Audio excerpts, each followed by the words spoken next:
we're ready for chapter 4 of The Secret of Sarah Revere by Anne Rinaldi. Chapter 4. We had peace for 1 month after they married. In that month, my father hired a chaise and took Rachel on a wedding trip to the Blue Hills of Milton, where they spent time with friends. He took her rowing on the Charles twice, while we children watched from the shore with our blankets spread beneath us and a basket of food ready for their return. Rachel proved to be a good stepmother. She was young and strong and went about the chores with a cheerful determination, dividing them up equally between us, making sure we had time to play. She knew how to use herbs in her cooking. She made a wonderful dish of quinces and sugar. First she boiled them in water over the fire, then she took them out and pared them, took their weight in loaf sugar, and put it all in a kettle with more water until a syrup formed. She'd send us to market for oranges and put them in too. Since my father was clerk of the North End Market that year, and his job was to keep peace among the bargainers and to see that no one was cheated, we got the best oranges. The only problem Rachel had was shooing us children out of the kitchen so we weren't underfoot. "Take the little ones out to play," she'd say to me. "They need the sun. Winter will soon be upon us." "You'll spoil them," Grandmother would yell at her. You're bedeviling all that I've trained them up to be." She ignored Grandmother and won all our hearts. No longer did Paul have to stand over a bubbling cauldron doing dishes while he made the mistake of treading barn dirt in on the clean floorboards. She made him sweep out the dirt, and that was the end of it. Paul was shy of her, but he kept the cordwood coming for her fire and fetched and carried for her without being asked. She could knead bread dough, make the fixings for soup, and pin up Debbie's hair before she went out, all at the same time, it seemed. One night, just after they returned from their wedding trip, Rachel was preparing a meat pie for supper and fixing Debbie's hair. "And who is this Amos Lincoln?" she teased, "and why don't you bring him round?" Debbie was sitting on a chair by the hearth, smiling like a pleased cat. She was going to frolic with Amos. "Nobody's asked me to." "Well, I am. I make a proper clam pie, you know. Does he like clam pie?" "Yes. I could teach you if you wanted to learn. Didn't your father tell you that's why he married me? For my clam pie." "Bah!" Grandmother got out of her chair and started for the stairs. "I've a headache from all this worthless prattle. The air is getting thick in here. I'll take my supper in my room." Debbie flushed. "Don't mind Grandmother, Rachel." "I don't. She gets jealous if I pay you mind. Then you must be extra nice to her." Debbie stood up and of a sudden kissed her. "Thank you, Rachel. Mayhap I will bring Amos by. Later tonight? We'll keep a candle in the window." "Rachel, I must needs talk," I said when Debbie left. "Do." She was rolling dough for tomorrow's bread, "but set those dishes on the table at the same time." I did so. "Rachel, you should know, Elizabeth sometimes has nightmares, and when she does, she wets her bed." "Yes, I know. It would be good if she could be broken of the habit before winter comes." "She's only 3. She started wetting when Mama died, and Desana dying so soon after didn't help. I know how to stop Elizabeth, but Grandmother won't let me try." "How?" "If she could have Ruffles in the room with her." Rachel looked up from her reading. "The dog?" "Yes, Mama always allowed it. Grandmother won't. I know Elizabeth misses him. Grandmother makes him stay in the barn at night, and he cries, and winter's coming." She smiled. "Bring him in." "Are you sure it will be all right?" "Yes. Is that all? I thought the problem was serious." "No, there's more, Rachel. Mary thinks she's going to die. I heard her asking your father the other day to make sure they didn't bury her under the ground." I nodded. "She has a dreaded fear of it. Because of Mama, too," I explained, "but it's also got to do with the first Mary." "The first?" "Yes, in '64 the smallpox epidemic came. Debbie got it. The selectmen wanted Father to put her in the pest house. He wouldn't. So we were all confined, and the flag was hung in front of the house. A baby was born under it and died in a year. They had called her Mary. Grandmother is always telling us a story about it. Little Mary thinks she should die too, because of her name." "So what must we do about that?" "I think we should take her to Old Granary." "The graveyard?" "Yes, I think if she saw the first Mary's grave, it would mark the difference between them. She's never been allowed to go there." "Then we shall take her there." "It's where Mama's buried," I said. "All the more reason we should go." I set another dish down on the table and hesitated. "There's more, Rachel." "I suppose there would be. Go on." "Frances wants to be a boy. Grandmother whips her for dressing up in my brother's old clothing, but she does it just the same." "Am I to know why?" "She said she doesn't want to grow up and be a woman and be brought to bed of a child and die." I see. A lock of dark hair had escaped her mob cap. She brushed it aside. "Have you any remedy for that?" No, I thought you would. Well, and your grandmother told me this family was wondrous dull. We're not that. Let me study on the Francis problem for a while. What of you, Sarah? Have you any quiverings or quakes? I blushed. I'm just glad you've come to us, I said. She went back to her work, pondering. When, she asked, was the last time Frances had a new dress and bonnet? Last year. She wears my old ones, though she has good ones for church. She's 7, old enough for her first English gown, wouldn't you say? Oh, Rachel, what a wonderful thought, I beamed. I liked playing at being a boy, too, she said, until my mother made my first English gown. Fabric from France it was. I'll never forget it. That night, Rachel let Ruffles in the house. Bah, grandmother said as I fetched her meat pie to her room. It was a commodious room, only a bit smaller than that of my parents. Grandmother told me your family was wondrous dull, grandmother mimicked. If it's dullness she's after, she's due for a fall. I take it she knows naught of your father's activities. I set the tray down on a small table. If she doesn't, she'll not hear it from me, grandmother, and you shouldn't have been eavesdropping. She took the dish of meat pie, tasted it, and smacked her lips. She's a fair hand at cooking, I'll give her that, but we'll see how she acts when she finds out about your father. There was a reason grandmother wore black all the time. She was in keeping with her disposition.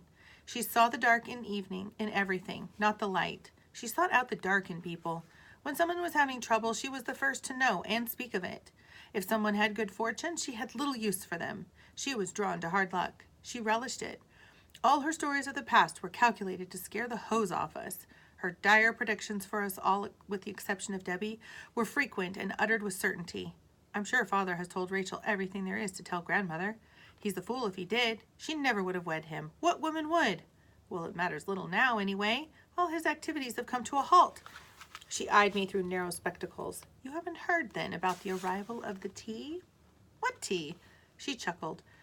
The East India Tea Company has 40 million weight of tea rotting in its warehouses along the Thames, and the company is near bankrupt. The British government has decided to ship the tea here to save the company, give it to the American market. Gravy dribbled on her bewhiskered chin. She wiped it away. Grandmother was of a political turn of mind. Bright as a newly minted shilling, she could discuss every political vagary of the day. You didn't hear your precious Dr. Warren speaking of it with your father the other night when he was here? I blushed.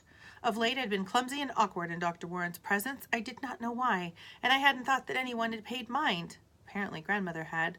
Her eyes gleamed quickly. The tea ships are expected in November. Already your father and his friends are in full stride plotting.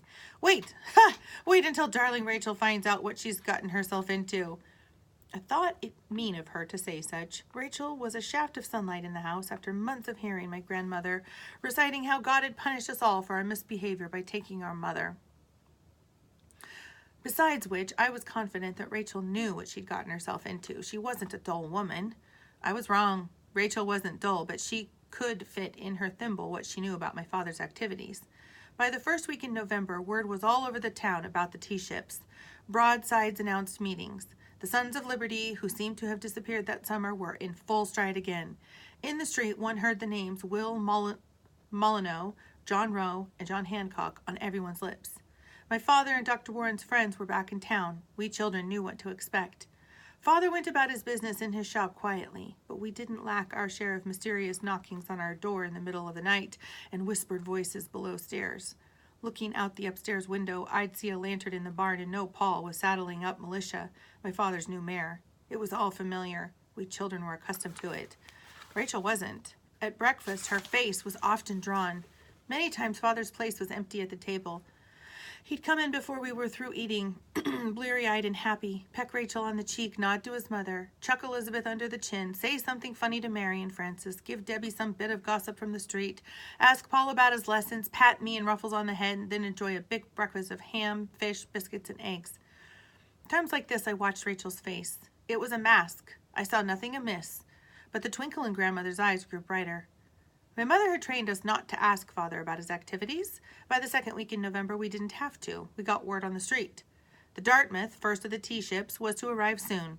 The body, which was what my father and his cohorts were called, had met at Faneuil Hall, then ordered Mr. Roch, owner of the Dartmouth, to tie her up at Griffin's Wharf. My father was one of 25 men selected to watch her once she docked so the tea wouldn't be unloaded. It was the last week in November. Everyone was nervous in our house now. At table, we children exchanged glances, kicked each other, and spoke of meaningless things. You could cut the strange silence. How is the silver cream pot coming that you're making for Lady Franklin, Paul? Rachel asked. Well, my dear, though the interior finish is not to my liking yet. Well, my dear, though the interior... Apologize. We'll have to use little cream for a cream pot. She'll have little use for a cream pot, Grandmother put in. A silver rum tankard would be better suited to her. Now, Mother, 'tis better to be kind than cantankerous, Father chided. I'm an old lady and find more pleasure in being cantankerous, she said. I got new ribbons for Frances' bonnet today, Rachel said. Wonderful, Father beamed. I can't wait to see you in it, Frances. My sister screwed up her face. Shan't wear it.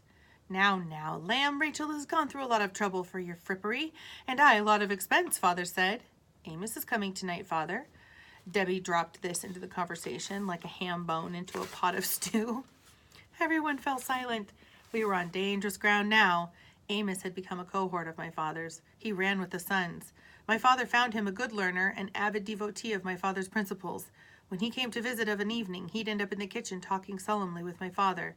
Debbie was hard put to get him back to the parlor.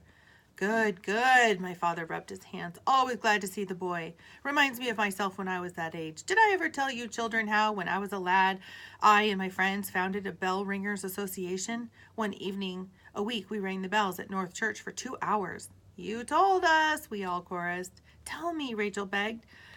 We looked at her. She wanted to keep the conversation chatty. She wanted us to talk about anything. But what we were all dying to talk about, why she feels slighted, I thought. So then Father hasn't told her about his activities. Father launched into his story about ringing bells and drawing up a covenant and making a government with his friends for their association. You made a government? Rachel was aghast. Yes, Father said. It was a sacred covenant. We believed in the rule of law, self-government, and a majority vote. At 13? Rachel was dumbfounded. It's the founding principle of New England, dear, Father said. Rachel tightened her lips. I thought she looked frightened. I think tomorrow I and the girls will visit their mother's grave at Old Granary, she said. Paul, would you care to accompany us? My brother declined. Thank you, ma'am, but I'm to help Father in the shop. Don't you think the little ones are too young? Father asked. Respect for the dead. It's another founding principle of New England, Rachel said. Their eyes met. Father looked pleased rather than surprised at her display of mettle. Grandmother looked disappointed. She would rather have had them disagree. The next day at Old Granary, while my sisters were playing amongst the gravestones, showing a decided disrespect for the dead, Rachel drew me aside and asked me to tell her about my father and his activities.